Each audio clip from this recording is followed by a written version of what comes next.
മാനത്തെ മാറാപ്പിൽ നിന്നും മാണിക്ക കല്ലിട്ടതാറ് മാണിക്യം കാണാതെ പാവം മാറാപ്പു പേരുന്നു രാവ് മാനത്തെ മാറാപ്പിൽ നിന്നും മാണിക്ക കല്ലിട്ടതാറ് മാണിക്യം കാണാതെ പാവം മാറാപ്പു പേരുന്നു രാവ് വെള്ളിപ്പൂവാമ്പൽ ചെണ്ടിലിരുന്ന് കാറ്റിനോട് പറഞ്ഞാടി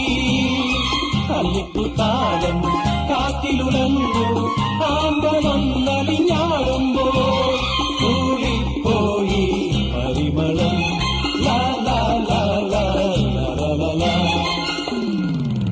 രാവിൽ പൂവേയും പൂങ്കാറ്റി